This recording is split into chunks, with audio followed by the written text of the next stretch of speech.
ajaran gereja Katolik sendiri. Di dalam Katekismus 830 diartikan dan dijelaskan apa arti kata Katolik. Sama-sama kita baca. Kata Katolik berarti merangkul semua, maksudnya seluruhnya atau lengkap. Nah, inilah arti Katolik menurut gereja Katolik sendiri. Gereja itu Katolik dalam arti ganda. Ia Katolik karena di dalamnya ada Kristus. 831 lanjutkan. Gereja bersifat Katolik karena ia diutus oleh Kristus kepada seluruh umat manusia. Kita sekarang pertama belajar ada Kristus di dalamnya itu maksudnya seperti apa sih? Yuk kita baca sekarang dari KGK 830, sama-sama kita baca. Gereja itu Katolik karena di dalamnya ada Kristus. Di mana Yesus Kristus ada, di situ ada gereja Katolik. Siapa yang mengungkapkan atau mengajarkan ini? Perhatikan. Ignatius dari Antioquia dalam surat kepada jemaat di Smyrna pada pasal yang ke-8 ayat kedua. Siapa Ignatius dari Antioquia? Petrus di Antioquia kemudian pindah ke Roma. Nah, begitu Petrus, rasul kita itu pindah ke Roma, yang menggantikan namanya Ignatius, muridnya Rasul Petrus. Itu kesinambungan ajaran. Ini lebih penting sekarang. Sama-sama kita baca. Dengan demikian, ianya siapa? Gereja Katolik. Ya, ianya gereja Katolik. Sama-sama. Dengan demikian, ia menerima darinya kepenuhan sarana keselamatan yang ia kehendaki. Ia yang kedua siapa? Yesus Tuhan. Kok tahu? I-nya besar, pinter ya. Berarti kamu sudah tahu cara membaca KGK, ini luar biasa. Perhatikan bagaimana dalam gereja Katolik yang disebut artinya lengkap tadi. Apa sih yang lengkap? Kepenuhan sarana keselamatan. Apa itu kepenuhan sarana keselamatan? Diuraikan dalam kalimat selanjutnya. Ada 3 hal. Sarana keselamatan yang dibuat oleh Yesus Kristus Tuhan ada 3 hal. Mari kita baca. Pengakuan iman yang benar dan utuh, kehidupan sakramental yang lengkap, dan tugas pelayanan yang tertabis dalam suksesi apostolik. Gereja Katolik, jadi logika menalarnya gini. Gereja Katolik artinya lengkap. Apa yang lengkap? Sarana keselamatan yang dibuat oleh Yesus Kristus. Nah ini, apa yang lengkap? 1. Pengakuan iman yang benar dan utuh. Nah, contohnya tadi pengakuan iman yang benar dan utuh itu tentang Bunda Maria.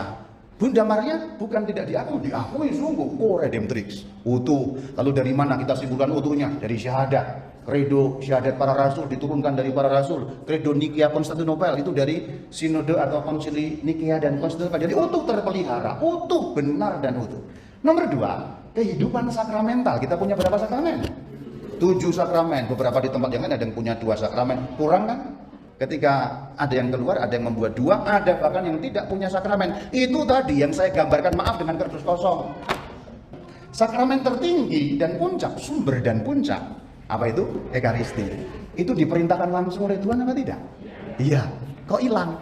Kok di beberapa tempat kok tidak ada, atau bahkan di hampir semua tempat tidak ada. Nah itu yang disebut kepenuhan hidup sakramental yang lengkap. Yang ketiga, yang disebut pelayanan tertabis dalam suksesi apostolik. Siapa tertabis itu? Ada 3 dalam gereja Katolik. Diakon, presbiter, dan uskup. Loh, Bapak Paus di mana? Bapak Paus juga uskup, jangan lupa. Hanya ketuanya para uskup, ini adalah uskup Roma karena menggantikan kedudukan Rasul Petrus yang memimpin gereja dari Roma. Kira-kira begitu ya. Perhatikan pelayanan tertabis dalam suksesi apostolik. Ini istilah. Suksesi itu penerusan, nyambung, kesinambungan, mata rantai yang nggak putus. Apostolik para rasul. Jadi tahbisan yang dimiliki oleh setiap pemimpin gereja Katolik tidak ada putusnya.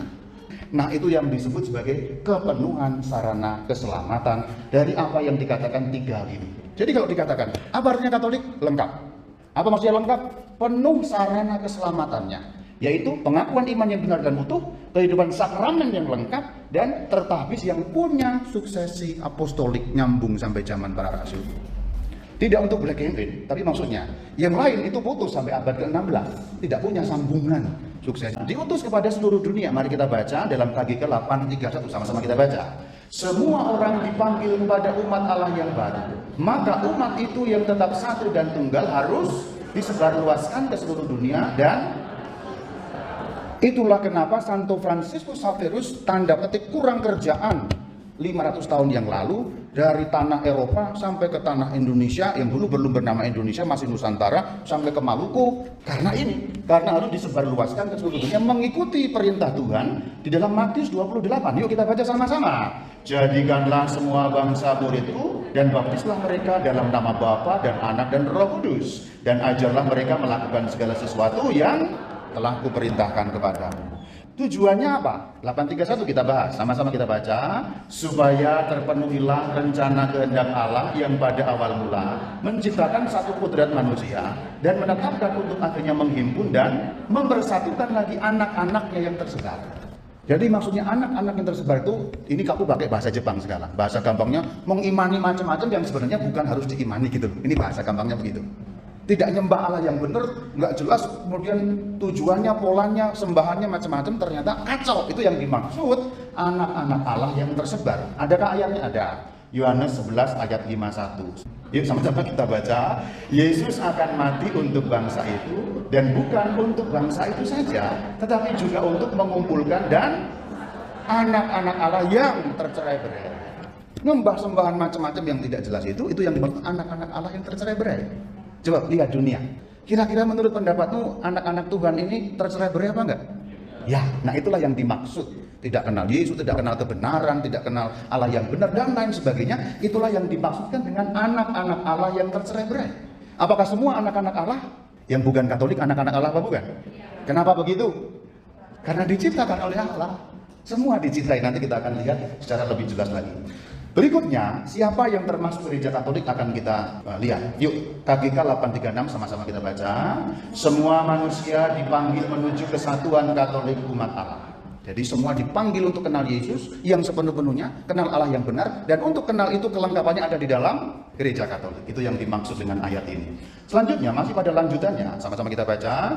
Dan dalam berbagai cara termasuk atau digolongkan umat beriman Katolik, umat lain yang percaya akan Kristus, dan akhirnya seluruh umat manusia yang dipanggil oleh rahmat Allah kepada keselamatan. Jadi dalam hubungan dengan gereja Katolik, dunia ini dibagi dalam 3 golongan. Golongan pertama, umat Katolik kita. Golongan kedua, umat yang sama-sama percaya Yesus, tapi tidak masuk gereja Katolik. Ada nggak yang percaya Yesus tapi nggak masuk gereja Katolik? Ada. Kristen non-Katolik bahasa gampangnya. Lalu seluruh umat manusia apapun agamanya, tapi gereja Katolik mengatakan dengan tegas di dalam KGK 836, semua umat manusia dipanggil kepada keselamatan. Ini dalam bahasa gampang masuk surga, dalam bahasa gampang. Jadi semua manusia dipanggil oleh Tuhan untuk masuk surga. Ada nggak ayatnya? Ingat 1 Timotius 2 ayat 3 dan 4 tadi itu. Mari kita baca sama-sama sekali lagi. Allah juru selamat kita yang mengendaki supaya semua orang, nah itu dia ayatnya. Jadi menurut gereja Katolik, Allah itu ingin menyelamatkan seluruh umat manusia, seluruh dunia, bukan hanya orang Katolik, bukan hanya orang yang percaya kepada Yesus Kristus saja. Ini kembali saya tegaskan bagaimana manusia digolongkan menurut KGK 836. Umat beriman Katolik, umat percaya Kristus, dan umat manusia. Kenapa umat manusia juga dipanggil kepada keselamatan? Karena semua adalah anak-anak Allah, semua ciptaan Allah, meskipun tercerai-berai. Dalam bahasa gampangnya kemudian mengimani yang seharusnya tidak diimani, menyembah yang seharusnya tidak disembah, melakukan yang seharusnya tidak dilakukan, dan lain sebagainya, dan lain sebagainya. Sekarang bagian khusus, umat percaya Kristus, sama-sama percaya Kristus tetapi tidak lengkap. Nah, kita baca di dalam katekismus mengenai gereja non-Katolik, yaitu Kristen yang non-Katolik. Ada ajarannya di dalam KGK 838. Yuk baca sama-sama. Gereja tahu bahwa dengan berbagai cara ia terhubung dengan orang-orang dibaptis yang menyandang nama Kristen namun tidak mengakui iman Katolik dalam keutuhannya, atau tidak memelihara kesatuan atau persekutuan di bawah penerus Petrus. Oke, ini kalimat panjangnya, tapi kalau mau diuraikan sedikit demi sedikit, ini. Gereja yang dimaksud di sini gereja apa? Katolik. Jadi kita harus membaca, gereja Katolik tahu, berarti ngajari kita juga. Gereja Katolik terhubung dengan orang-orang yang dibaptis yang menyandang nama Kristen. Ingat, kita ini Kristen, bahkan Kristen yang aslinya. Terhubungnya bagaimana? Sama-sama mengimani Yesus Kristus. Itu hubungan erat antara orang Kristen di seluruh dunia, apapun denominasinya, adalah sama-sama percaya, beriman bahwa Yesus adalah juru selamat dunia. Nah itu.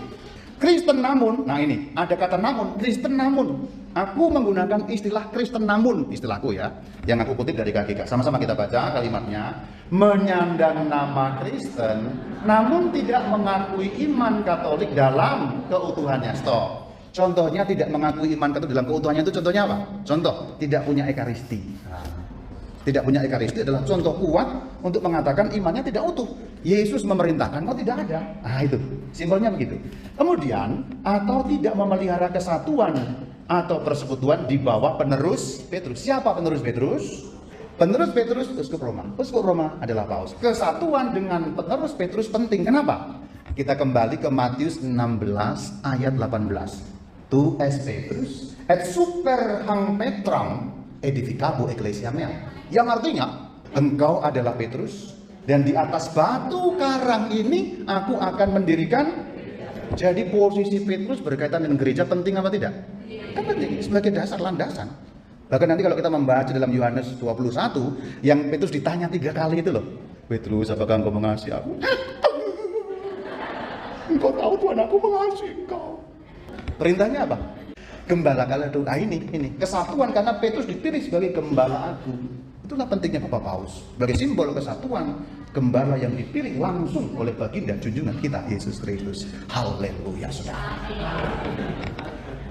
Jadi ini ya, Kristen namun tadi itu sikapnya gereja Katolik positif sekali loh. Mereka tidak mengakui iman utuh, mereka tidak pelihara dengan Paus kesatuannya, tetapi sama-sama Kristen dan terhubung. Jadi sebenarnya sikap resmi gereja Katolik terhadap Kristen yang non-Katolik sangat-sangat positif sikap resminya. Jadi artinya Kristen yang non-Katolik dipandang sebagai saudara seiman.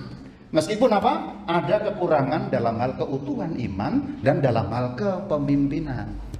Jadi sebenarnya kalau kita mau mengembangkan namanya ekumenisme, dasarnya di sini sama-sama Kristen, namun memang ada namunnya, tapi tetap Kristen. Jadi cara memandangnya sangat-sangat bagus, bukan melecehkan, bukan wah kamu nggak penting, kamu palsu, Kristen sesat, apa bukan yang begitu. Tapi Kristen sama-sama karena dasarnya beriman kepada Kristus, meskipun dalam beberapa aspek ajarannya kamu membuangnya dan tidak ada kesatuan dengan Paus Roma. Apa pentingnya Paus Roma? Gembala agung yang ditunjuk langsung oleh Sang Kristus dilanjutkan sampai akhir zaman. Aku menyertai kamu senantiasa sampai kepada akhir zaman. Lihat Matius 28 ayat yang ke-20. Salah satu bukti, ini salah satu, tidak seluruhnya. Salah satu bukti Tuhan menyertai kita sampai akhir zaman adalah adanya Paus Roma, simbol kesatuan penggembalaan gereja seluruh dunia. Bukan black campaign, sekali lagi, lihat yang tidak punya Paus di Roma, terpecah-pecah, hancur-hancur dan tidak karuan. Karena tidak ada penjaga kesatuannya. Coba bayangkan, Katolik ini dahsyat sekali kan? Sadar nggak sih Katolik itu sebenarnya sama, tapi sekaligus bineka. Coba nggak ada Paus, coba nggak ada uskup. Ya nanti masing-masing ada GKPDKK, Gereja Katolik Persekutuan Doa, GKLM, Gereja Katolik Legio Maria, GKTK, Gereja Katolik Taisai Kuburan. Coba dipikir lebih lanjut. Bagaimana fungsinya Paus Roma seluruh dunia ini? Internasional, wah kepala negara Vatikan kan turun dari pesawat itu disambut presiden salaman. Nah, ada seperti itu. Bukan itu yang penting. Tapi bahwa Paus Uskup Roma memelihara ini loh, memelihara persekutuan. Jadi bahasa gampangnya tadi itu. Jadi apa gereja kita ini sebenarnya kalau nggak ada pemersatu ini? Kalau kita pikirkan dengan sungguh-sungguh baru kita paham. Oh, Paus Roma itu gitu. Oh, tadi aku lihat sampai yang ada yang gini. Oh. Yuk sama-sama kita baca lanjutannya. Mereka yang percaya akan Kristus dan menerima pembaptisan berada dalam persekutuan tertentu dengan gereja Katolik. Walau, nah itu. Ini aku katakan sikap gereja Katolik resmi loh ya. Bahwa ada kemudian yang suka polemik, ada yang suka ngejek-ngejek agama lain, ada orang Katolik juga ada ya.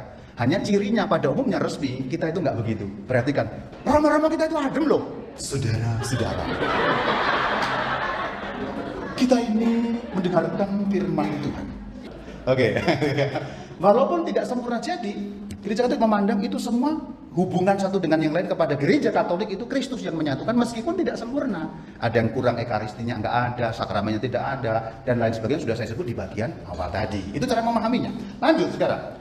Gereja macam-macam yang pecah tadi itu khusus untuk Ortodoks berbeda sekali. Karena Ortodoks, kalau kita bilang sakramennya sama dengan kita, suksesi apostoliknya sama dengan kita persis. Ortodoks itu kalau mau dikatakan tuh boleh dikatakan gambaran-gampangnya itu kembar siam, kembar sama, kembar yang tidak ada beda-bedanya. Bedanya hanya satu dengan Ortodoks, yaitu untuk sementara waktu, mulai dari 1000 tahun yang lalu, orang-orang Ortodoks tidak lagi mengakui Paus sebagai kepala gereja. Tapi bukan berarti mereka tidak mau mengakui, hanya karena luka sejarah 1000 tahun.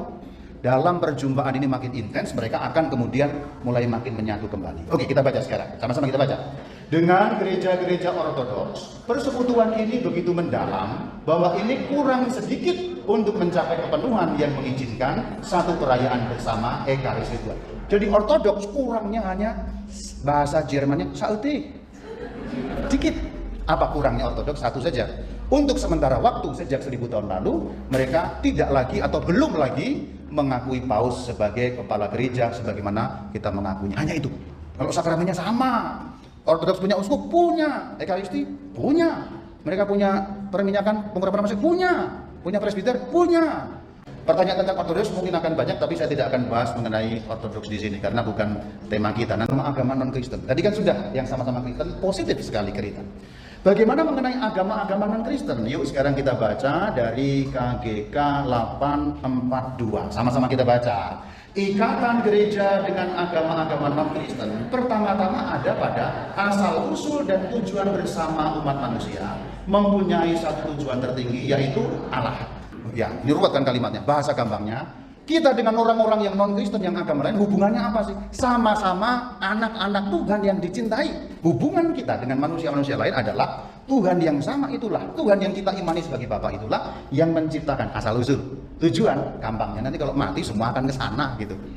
Itu yang dimaksud sebagai tujuan tertinggi, yaitu Allah. Untuk tahu kenapa kok di dunia ini banyak agama, sudah ada ya, ini kamu nanti tahu ada banyak agama di dunia.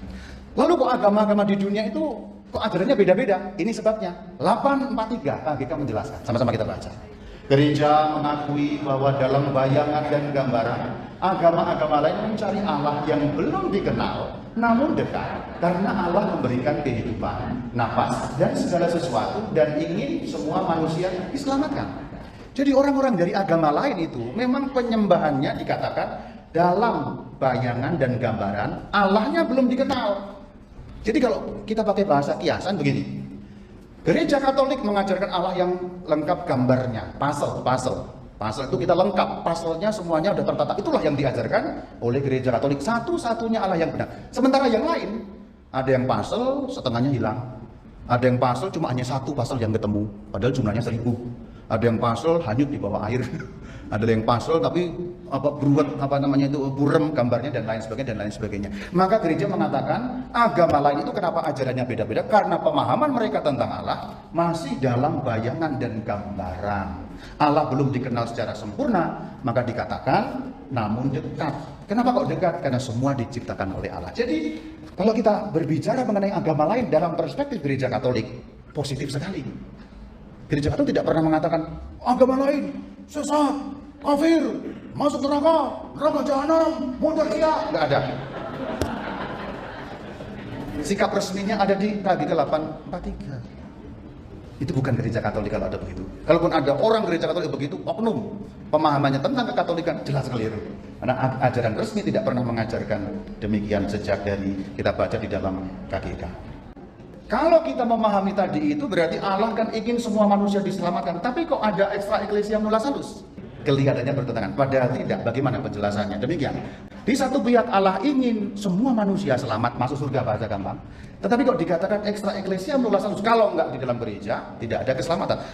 Di dalam ajaran extra ecclesia nulla salus itu bunyinya ada 3. Keselamatan datang dari Kristus melalui gereja. Nah, keselamatan seluruhnya datang dari Kristus. Jadi, konsep extra ecclesia nulla salus perlu kita perhatikan dengan sungguh-sungguh supaya tidak menjadi kacau dalam pemahaman kita.